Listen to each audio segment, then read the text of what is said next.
Yeah. Oh, my goodness gracious. And, This is...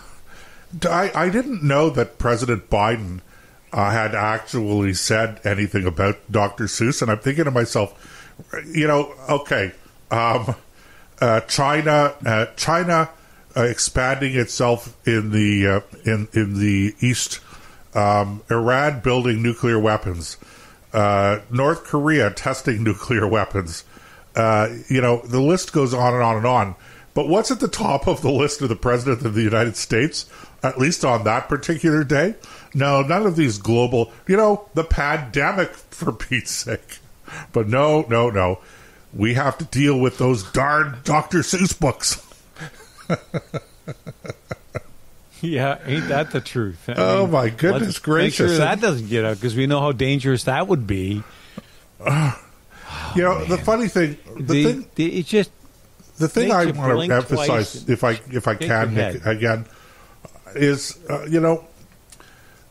when we're trying to instill in our children the art of tolerance, okay, it's important to understand that you only tolerate the things that you disagree with or that you don't like. Now, if you want to eliminate all differences in the world, everything that makes individuals unique human beings that distinguish one from another, okay, the cultural differences, the linguistic differences, right down to the diet people eat, okay, if you eliminate all of those things and everybody is all the same, I don't know that that's the kind of world that we want to live in, and you'd have to enforce it. But ultimately, that is the only way that you don't have to teach children tolerance. Because in the real world, there are differences, and people are going to get on your nerves, whether it's worthwhile or not, whether it's a meaningful thing or not. People are just going to get on your nerves. And you have to learn to live with that and not act on it. And that's what real tolerance is. Real tolerance isn't about agreeing or affirming one another. Real tolerance is about saying, okay, that's not for me. I don't like that. It really is a turnoff for me. But notwithstanding that, I recognize you have a right to do it, so I'm just not going to bother you doing it. I'm not going to bother with you doing it. And please, don't bother me with you doing it. And we agree to disagree, and that's what real tolerance is. And I think that that's an important thing for us to have as character. And I think it's a really important thing for us to teach our children. But none of this that they're talking about has anything to do with tolerance. It has, when you don't teach your children tolerance, the only thing that's left is eliminating differences. And that's what they're trying to do. They're trying to make us all the same. Even if they don't recognize it, that's the end game for the strategy that they're employing here. And this is the sad thing about it is, they don't realize how much damage they're doing to their own cause.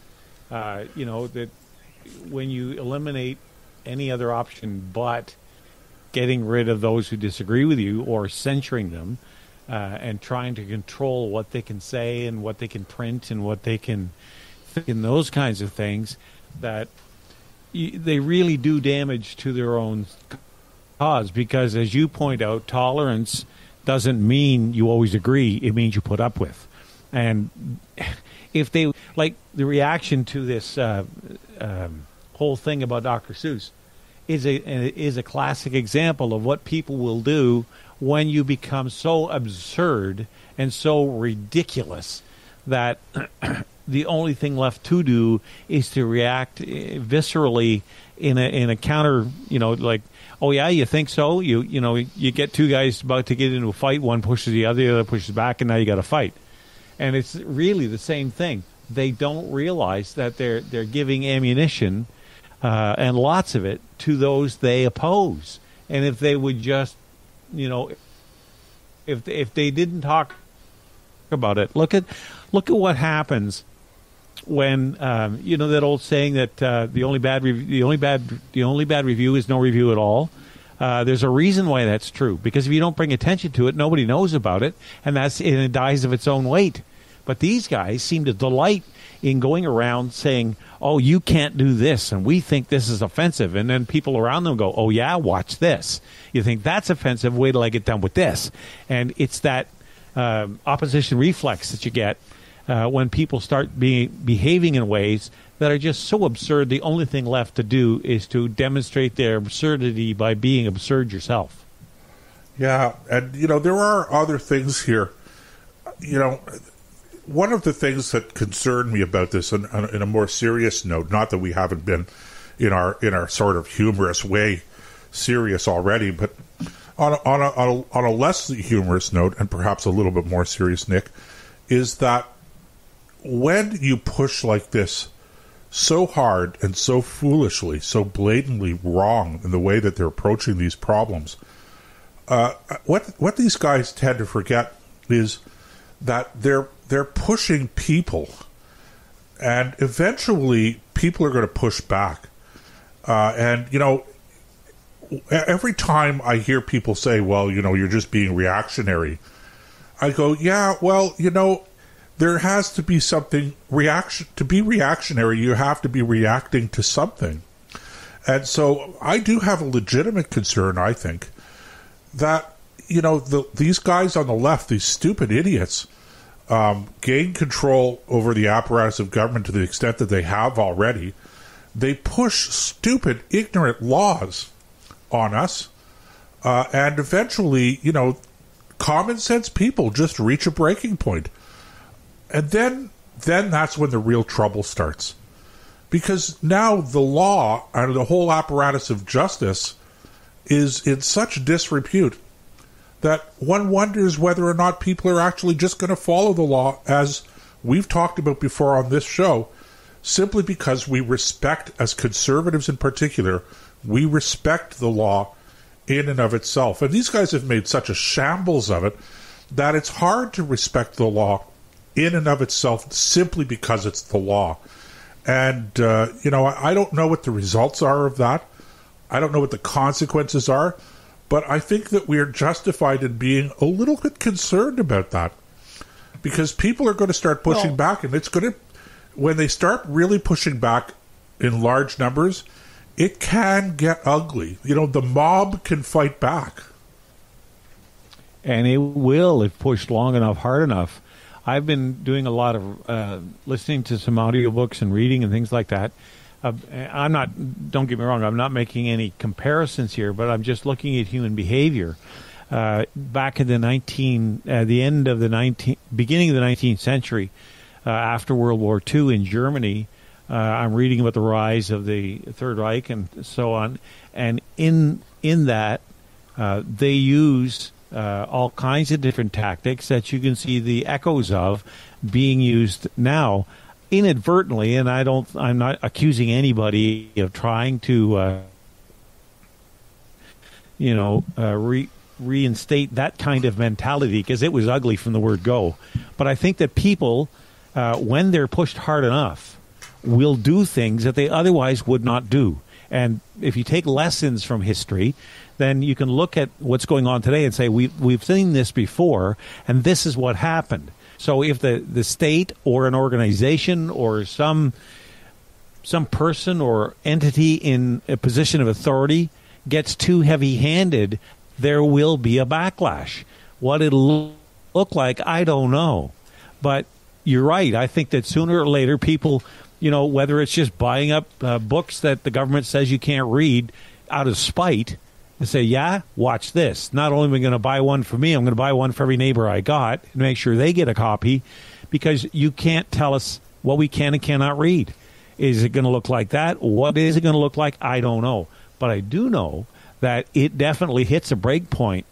And history's proven that over and over and over again. And in its worst machinations, it really gets ugly. And people actually die. Now, we're nowhere near that. Don't get me wrong. Like, I'm not trying to say that, there's Nazis out there under every rock. I'm just using history as an example and to learn from what happens when people get pushed too far. You push, the harder you push. There's a great line, one of the Star Wars is an icon in our culture. And there's a line Princess Leia says to the commander of this Death Star. And she said, the harder you squeeze, the more of it slip through your fingers. And I think there's a lot of truth in that. That she was talking about a fictional situation, but the underlying message there is when government gets too big and tries to regulate every moment of your life, more and more people say, no, I don't want that, and they slide away. Laws begin to be disrespected because they're nonsensical, and people just say, you know what, I'm just not going to listen anymore. And I hope it never goes beyond that. I'm not calling for any kind of, armed insurrection or anything like that. This is still a democracy. But at the same time, I do hope that people begin to say, in a bunch of different areas, this is just crazy, and we don't want any part of it. You pass all the laws you want. Doesn't mean if we don't respect those laws and obey them, they're not worth the paper they're written on. Now, Nick, you refer to Nazi Germany, and I just want to bring to your attention that I wrote a column about that very subject, about the rise of the National Socialists in Germany and the role that the liberals in the Weimar Republic played in helping to induce that rise. And the column, you can find it if people. I was trying to post a link and I can't. I don't know why I can't cut and paste. Actually, maybe I can. But for those of you who are listening on the podcast, not live, you can find it at josephbenamy.com. That's JOSEPHBENAMI.com, and search out Unfettered Power. And it'll take you to, I think it was in April 2008, I wrote the column. And it'll be interesting because I do talk about this, and I gave this presentation at a few different symposia at the time, in that time frame as well, talking about the importance of free speech and how the liberals in Germany at the time were in fact anti-free speech, and how they were quite adept at shutting down newspapers and putting people in jail for their political views. So when the National Socialists came into power, sure, they took things to an extreme level, but they weren't the first German government to practice these kinds of despotic initiatives. In fact, the quote-unquote liberal democracy that they replaced were very, very adept at using these tools themselves. So it's an interesting topic and an uncomfortable one as well.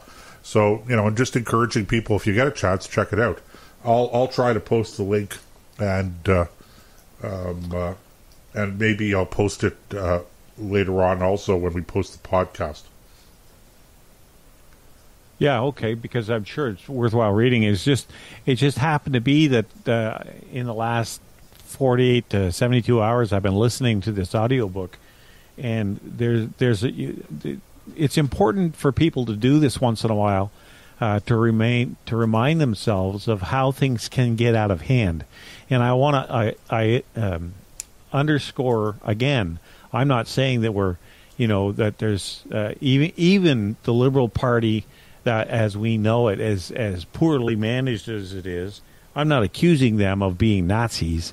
I'm not accusing. I don't think there's a real Nazi in the country, because real Nazis are some pretty hideous people, and they had some very disgusting and horrific beliefs. So I don't see any of that on the battlefield here in Canada. But I do think it's worthwhile to recognize what's gone before and look for trends in our culture that can lead to situations where things do get out of hand, and we have you just have people doing things that otherwise wouldn't do out of frustration. A lot of what was born out of the Nazi Party rode a wave of frustration and anger after the Versailles Treaty. Did you know it wasn't until 1929 they finally told Germany how much money they'd have to pay back to repay the war? And they figured it was going to take until 1988 to make the final payment. Yeah. It was just, we could spend hours just talking about that. But anyway, the point is there's a lot of people out there because they're ignorant of history, are making some of the same mistakes that were made before. Okay.